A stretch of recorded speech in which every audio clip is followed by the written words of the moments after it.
Yo mga do, balik tayo sa market natin, no. So dito tayo, papakita ko sa inyo dito yung aking saging. So marami kayo nakikitang saging dyan, no.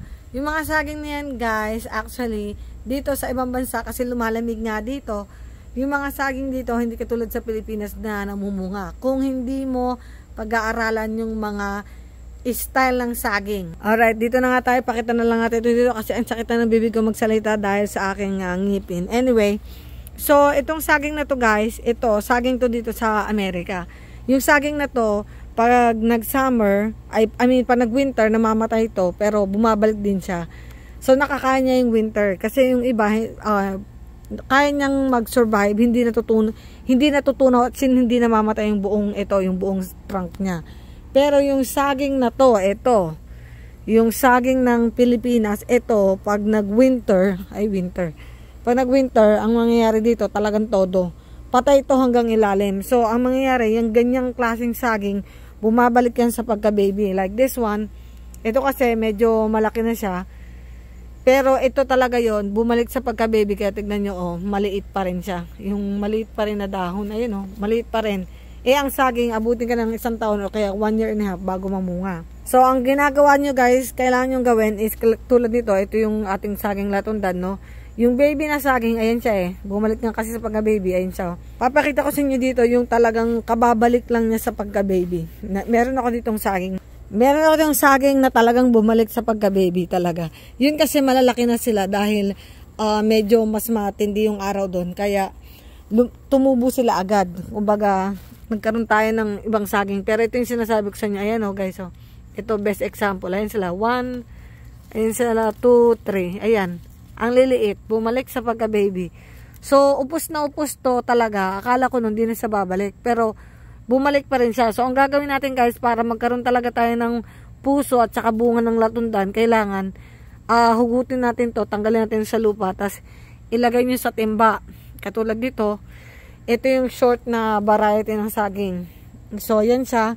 Kasi kailangan to ng 1 year bago magbunga. So, ang ganawa ko, lagay mo sa timba, tapos kailangan mo siyang ipasok. Ayan na, nasa timba. Ito, naagapan ko to nung springtime. Kasi, na to nalanta na to nung, winter. Pinasok ko sa loob ng bahay. Ayan siya, nasa timba. Kaya, tinan mo, medyo malaki na siya. So, naninilaw, bakit kamo? Kasi, kulang siya sa sustansya. Ito yung pinaka-sunroom ko, mga do. Nandito yung isa kong saging. Nandito yung isa kong saging kasi nga, like I said, ito, dito ko na to sa loob ng bahay lalagay. Dahil sigurado naman ako na abutan nito yung winter, mamamatay lang din to. So, palakihin muna natin dito sa loob ng sunroom. Ngayon, labas ulit tayo. Yung mga iba nating saging naman, no? Habang summer pa, ayan, andyan sila sa labas, pinalalaki ko sa labas para ito, tulad nito, nakaready na sa timba, huhugutin mo na lang to kasi hindi dyan ko nga binabaon yung mga isda. Dyan sa ilalim ng timba na yan, no? So, pag hugot natin yan, meron na tayong pinaka-saging for winter time para mag-able siyang lumaki. So, yung iba kong saging na ganito, guys, papakita ko sa inyo, no? Katulad nito, ito yung mission accomplished talaga. Ito, saging to sa Pilipinas, actually. Dinala ko to from the Philippines to, dinala ko to dito from, dito sa USA. Ito na siya, tignan nyo. So, ayan, yan yung trash can. Ito, ang laki ho ng trash can na yan. Ganito yan kalaki, Gaano kalaki yung trash can? So, ito yung trash can. Basta, alam to ng mga nakatira sa USA, malaki ho ang mga trash can dito. Pero dahil nga, sa ang laki na ng saging, yung itsura ng trash can, parang ang liit na tuloy, di ba? Kasi, sobrang laki na ng saging. Yung saging ng Pilipinas, mga do, yung latundan, malaking uri to ng saging, kahit yung saba, malaking uri ng saging yun. So, kailangan talaga doon, patubuin mo muna sa loob ng bahay. Katulad nito, ayan may mga baby na siya na naman na tumutubo dito. Ito, may baby siyang tumubo. Ngayon guys, kaya siya mataba na ganito kasi yung mga basura ko dito ko nilalagay. Tapos tinatakpan ko nito. Itong takip na to para kusa siyang mabulok. Nga lang ngayon, di ko matakpan dahil tumubo tong panibago niyang baby. Pero kung gusto niyo magbunga yung saging, kailangan tanggalin niyo yung mga baby na yan, no? Anyway, ito na yung saging ko ngayon guys, Ang laki na. Aray ko. Marami kasing lamok habang nagsasalita kayo, daming insekto. Ito na guys, sobrang tayog na niya.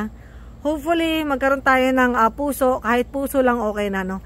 Pero ito yung latundan, ito yung uri ng saging na gusto ko talaga. Kumpara mo sa saging ng Amerika, ito po yung saging sa Amerika, yung kaya niya yung winter. Namamatay siya, pero kahit ganito nakalaki yung saging nyo, saging ng Philippines, mamamatay pa rin to guys, hindi nito kaya yung lamig. So yan siya, ito yung saging ng Amerika, tinan nyo naman. Kumpara nyo sa saging ng Pinas, ang dahon nito, mas manipis. Pag gagawa kayo ng suman, okay din naman, pero yung saging talaga ng Philippines, maganda yung dahon niya. Ang sarap ang gawa ng suman, makapal kasi. So, ito na yung iba nating mga saging dito. Nire-ready ko na, no? Para, just in case ito, for next year, ready for next year. That one's gonna be ready for next year. Ayan siya. Pero yung sa mga taga-Florida, yung sa pang-USA, wala yan. Kahit iwanan mo lang siya dyan. Tutubo naman yan eh. Mamamatay siya, pero kaya niyang mabuhay ulit. O, diba? Ayan ang technique sa pagtatanim ng saging kung gusto nyong magkabunga yung saging nyo. Anyway, papakita ko sa inyo dito. Meron talaga akong saging dito na namunga talaga, no. Nga lang ilang beses na kasi itong natumba ng mga bagyo. Pero sa ilang beses niyang bale, akala ko hindi na siya mamumunga kasi 3 beses ang nabali, 3 beses na na-damage. Pero na-reach niya yung maturity kaya namulaklak pa rin siya at namunga. Papakita ko sa inyo guys kung nasan yung saging na sinasabi ko. Eto ho yung saging. Ayun siya, may bunga. Ayun no. Maliit nga lang. Talagang maliit lang yung stems niya. Ayan no. Pinagtatanggal ko na kasi yung iba niyang dahon. Ayan po yung saging. Pakita mo nga yung saging mo. Ayun no. Ay, hindi pa masyado makita sa camera. Asa na ba? Ayun no, yung saging. Ayun na guys, yung saging. Ayun no. O, diba may saging na tayo? Aray, yung lamok, kinakagat ako. Success is the key. Ayun yung saging.